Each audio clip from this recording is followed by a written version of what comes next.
கோடநாடு கொலை கொள்ளை வழக்கில் சிபிசிஐடி அலுவலகத்தில் 3 பேர் ஆஜராகி இருக்கிறார்கள். அண்மை செய்தியாக பார்த்துக் கொண்டிருக்கிறோம்.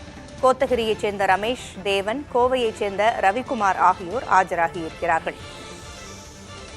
கோடநாடு கொலை கொள்ளை வழக்கில் விசாரணை நடைபெற்று வரும் நிலையில் 3 பேர் சிபிசிஐடி அலுவலகத்தில் ஆஜராகி இருக்கிறார்கள். கோத்தகிரியைச் சேர்ந்த ரமேஷ், தேவன் மற்றும் கோவையைச் சேர்ந்த ரவிக்குமார் ஆகியோர் ஆஜராகி இருக்கிறார்கள். இவர்களிடம் விசாரணை நடைபெற இருக்கிறது.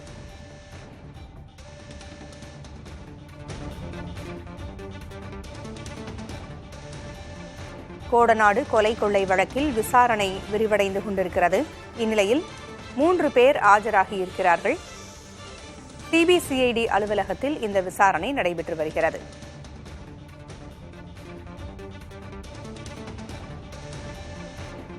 கூடுதல் விவரங்களை வழங்க செய்தியாளர் ஐஸ்வர்யா இணைந்திருக்கிறார். ஐஸ்வர்யா, 3 பேருக்கு சம்மன் அனுப்பப்பட்ட நிலையில் அந்த 3 பேரும் ஆஜராகி இருக்கிறார்கள். விசாரணை நிலவரம் என்ன?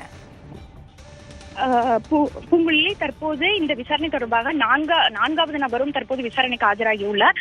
அதாவது கொடநாடு கொலை கொள்ளை வழக்கு தொடர்பாக இன்று கோவை PRS மைதானத்தில் உள்ள சிபிசிஐடி அலுவலகத்தில் விசாரணை நடைபெறுகிறது. இன்றைய விசாரணை 4 பேர் ஆஜராகியுள்ளனர். இந்த விசாரணையை சிபிசிஐடி ADSP முருகவேல் தலைமையிலான காவல்துறையினர் இந்த விசாரணையை தற்போது நடத்தி வருகின்றனர். இந்த 4 பேருடைய தகவல் பாத்தீங்கன்னா 2 பேர் கோத்தகிரியை சேர்ந்தவர்கள். அதாவது அந்த கொடநாடு கொலை கொள்ளை சம்பவம் நடந்த அந்த எஸ்டேட்டில் பணிபுரிந்து வரும் அதாவது பணியாற்றி வரும் 2 நபர்கள், அதாவது தொடர்புடைய நபர்கள்னு சொல்லலாம். அதாவது ஒருத்தர் பாத்தீங்கன்னா தேவன், அதாவது முன்னாள் முதல்வர் ஜெயலலிதா அவங்க கொடநாடு வரும்போது அங்கு காய்கறிகளை கொடுத்து வந்த நபர் தான் இந்த தேவன். அவர் ஒருவர்.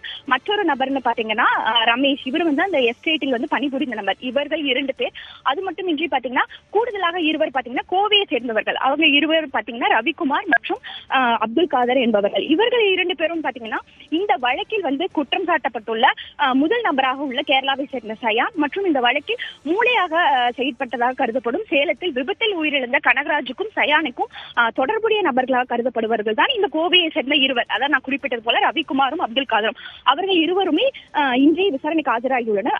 அதாவது பாத்தீங்கன்னா மொத்தம் 4 பேர். கோத்தகிரியை சேர்ந்த 2, கோவையை சேர்ந்த 2 என 4 பேர் இன்றைய விசாரணைக்கு ஆஜராகியுள்ளனர். முந்தைய விசாரணையை பாத்தீங்கன்னா சிபிசிஐடி பொறுத்த வரைக்கும் இந்த வழக்கில் குற்றம் சாட்டப்பட்ட நபர்களை விசாரணையை கடந்த 2 மாதங்களாக நடத்தி வந்தனர். அதாவது இந்த வழக்கில் குற்றம் சாட்டப்பட்ட முதல் நபரான சயான் மற்றும் 8, 9வது நபராக உள்ள மனோஜ்சாமி, சந்தோஷாமி ஆகிய 3 பேரை விசாரணைக்கு அழைத்து வந்தனர். அவர்களுடைய வாக்குமூலம் பெறப்பட்டிருந்த நிலையில் தற்போது மற்றொரு கோணங்களில் இந்த விசாரணை போவதாக நம்மால் பார்க்க முடிகிறது. ஏனென்றால் கிட்டத்தட்ட பாத்தீங்கன்னா இந்த வழக்கில் 500க்கும் மேற்பட்டவர்களிடம் சிபிசிஐடி காவல்துறையினர் விசாரணை நடத்தி வந்திருந்தனர்.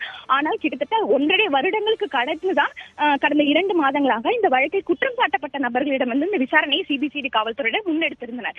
ஆனால் தொடர்ச்சியாக பாத்தீங்கன்னா இந்த வழக்கில் தற்போது 12 பேர் கைது செய்யப்பட்டுள்ள நிலையில் 3 பேரிடம் மட்டுமே சிபிசிஐடி காவல்துறையினர் வாக்குமூலம் பெற்றுள்ளனர். ஆனால் தற்போது வேறொரு கோணத்தில் பாத்தீங்கன்னா தற்போது இந்த கொடநாடு எஸ்டேட்டுக்கு தொடர்புடைய நபர்கள், இந்த வழக்கில் குற்றம் சாட்ட நபர்களின் தொடர்புடைய நபர்கள் என திருப்பியும் மற்றொரு கோணங்களில் இந்த விசாரணை போவதாக தற்போதைய விசாரணை மூலம் நம்மளால தெரிஞ்சுக்க முடியுது. பூங்குழலி, 4 பேருக்கு சம்மன் அனுப்பப்பட்ட நிலையில் 3 பேர் ஆஜராகி இருந்தார்கள். தற்பொழுது 4வது நபரும் ஆஜரானதாக தகவல்களை தெரிவிச்சிருக்கிறீங்க. கூடுதல் தகவல்களுக்கு மீண்டும் தொடர்பு கொள்கிறோம் ஐஸ்வர்யா. தற்போதைய தகவல்களை வழங்கியமைக்கு நன்றி.